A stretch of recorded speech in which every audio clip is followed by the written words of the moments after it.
Jason Newsted here, and you are watching the Kerrang podcast. Check it out. Hello and welcome to the Kerrang podcast. It's day 3 at download here with Jason Newsted. What's up, son? How you doing, man? I feel good, man. Cool. How's your head after the Kerrang Awards on Thursday night? The next day, pretty dizzy, bro. Yeah. A little fuzzy, actually. Yeah, it went way better than I thought it was going to. I really enjoyed myself. Excellent. I really did, man. For the first one, for us to experience that was cool. A lot of respect, Sean. I dig that. Cool, man. So, been busy since then. Played Copenhagen. All right. Yesterday, kicked some ass. So, looking forward to this one. Been a long time since I was at Donington, buddy. Yeah. It's been 26 years since you did the first one. Yeah. So, the first Donington. Yeah. Even? Really? Yeah. Damn. August 22nd, I think. How old are you? 27. There you go. Can you remember your first Donington? I can. No, it is a bit of a blur. I was, there wasn't much sleep the first couple of years. I was just jacked up, so fucking excited. But I do remember, and met a lot of my heroes on that day. Gene Simmons for the first time, and some other cats around, and hanging with Lemmy and that kind of thing. Not the first time I met him, but hanging, that was fun. Yeah. We were second on the bill, I think, second or third on the bill, something like that. So really wonderful. It was so new and such a big deal to be able to play here after all, the years of looking to it. At least at that point, there was a couple of years we looked to it. Yeah. Pretty big deal to show up there. Yeah, I remember. I wore the freaking camouflage pants. Right. Yeah, I remember. White t-shirt. Yeah, there you go. So you just fucking it all up. He's not in black. What the fuck's wrong with him? He just didn't get it yet. He didn't get the memo. You've made up for it since then. I did. I think I did. Yeah. Festivals now are pretty slick affair. There's lots of stuff to do, but then it was like one stage, right? Maybe one stall selling beer, right? One toilet. A lot has changed in the years since Donington started, for sure, and festivals all over Europe, and set the standard for anything that the States have ever tried to do. I mean, it's where it's at here, and now the diversity of the lineups and the amounts of bands that still the guys that are out there flying the flag of metal, true, but some other kind of offshoots of it, and cool heavy music and stuff. So it's wonderful. Yeah, it really is. And there's a zip wire as well. If people are feeling brave enough. Really? Yeah. I'm not sure about all that stuff, man. No. I'm gonna keep my feet on the ground. That's with you. Yeah. So here with your band Newsted, yes, you've got a new album about to be released. That's true too. Can you tell us a little bit about the sort of how it came to be that you come back? You did your art for a while, right? We got the metal EP out in January of this year, so it's been out for a few months. People kind of digging into Soldier Head and like that. Yeah. And so in March and a little bit of April, once Mike Mushak joined our band, we made an LP. In about 3 weeks' time, actually finished the LP. So now it's going to be out the first week of August. Delivered 13 songs. I think 11 are going to be on the regular record. It'll be 13 to be able to download it. About an hour, a little past an hour worth of heavy music. Yeah. So very excited about it. It's all stuff that I composed. For the first time, actually, this is the first band I've ever put in together. Right. Ever. All right.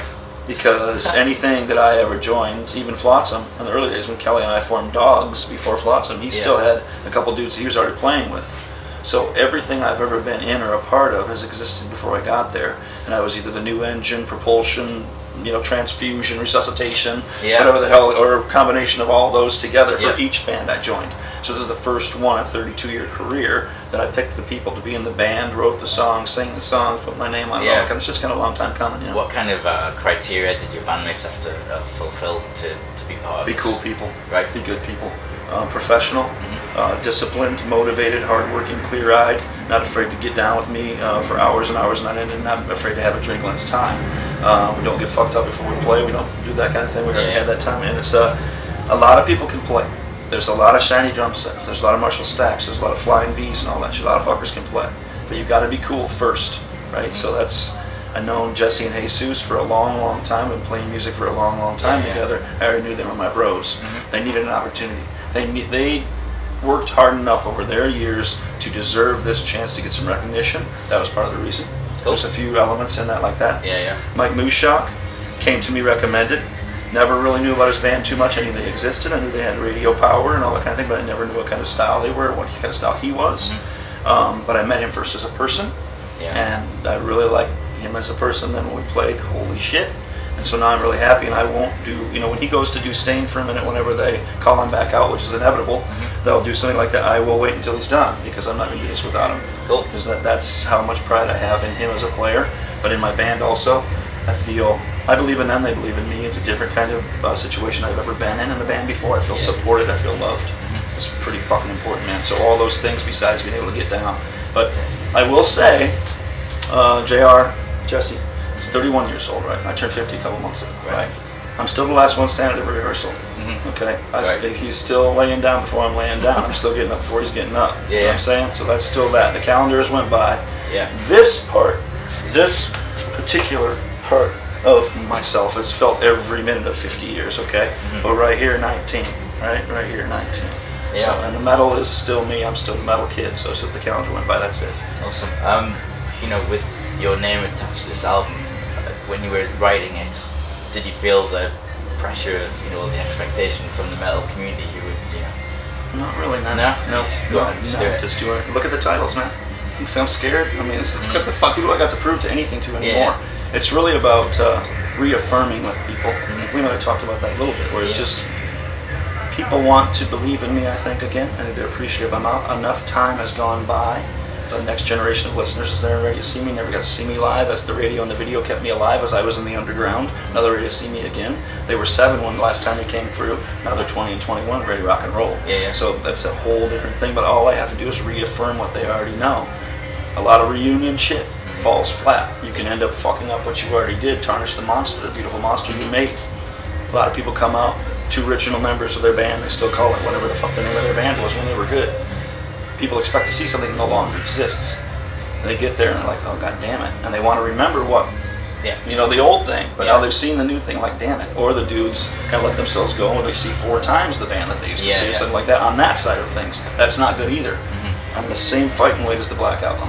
Right? I'm fucking good to go. You know, people will see what they expect to see, and I'm confident in that. So there's not, as far as hesitation, what songs I'm going to write, this one needs to go fast, this one needs to go slow, blah, blah, blah. Don't bother with any of that. There's so much, like, it's kind of the bleeding obvious, but the culmination of all these cool experiences I've got to have over time. A lot of cool fucking bands, some for, you know, 15 years at a time, and some for 8 years at a time, Voivod or whatever. But learning from that caliber of players over time has just been such a blessing. So now I get to spit out, regurgitate all that shit, all those people I played with all that time, and now that's what you hear on these records. It's simple, very simple. That's what it is. Cool. You're on stage at 6 something. 6, has the Donington date been sort of looming large on the horizon? Because, you know, you've played it many times. Absolutely. Special one. Oh man, fuck yeah. And as we book through these shows, you know, we started in April and May doing warm-up shows in North America, and they're trying to bust the rust off and get the band together and stuff before we came and did these shows. This week was the fucking week, okay? 100 Club was the show. Okay, out of the 60 or 70 or how many we got booked for these couple of months, that's the show. We knew it going in, I know it going out. Right, that was the one, and then Donington was that weekend. You know, this is the week to fucking step up and show them what we're made of. So this is a very big deal on a personal level, landmark in a way, actually. I'm fucking happy. You know? Like happy in it, confident in it. The support of my boys. I don't know. It's just I'm coming in this Donington with a different feeling in my heart than I've had in other times. Always excited to play. Always excited to bring the music to the people. And fuck yeah, be the monster. Fuck yeah, man. That's great feeling. All the people coming back. Nothing like it, man. The drug, you know. But this is a different thing, man. I get to decide what I say from the microphone to the people. Me. I get to spread my positive shit. There ain't no negativity here. We can get heavy as fuck, but we're gonna be happy. Heavy equals happy. That's it. No matter how scary and ugly and shit the music gets, we can all still be fucking happy. Well, at the 100 Club, all the songs about hell got the sort of happiest response, and you said that from the stage. Yeah, well, if you gotta read through the words though and see what they really mean. I might say hell a couple times, but it's more like, you know. But the most heavy, most hellish sounding songs. There was like going, I get you. That's true. That's what I say. You know, the heavier, the happier. That's really what it comes down to. And it seems like the reaction from the people that would play Nocturnus and some of that heavy shit. You know, there's bigger smiles when it gets ugly. It's fucking great. Excellent, man. Well, it's been a pleasure speaking to you. Enjoy the rest of the day. Keep the metal alive, people.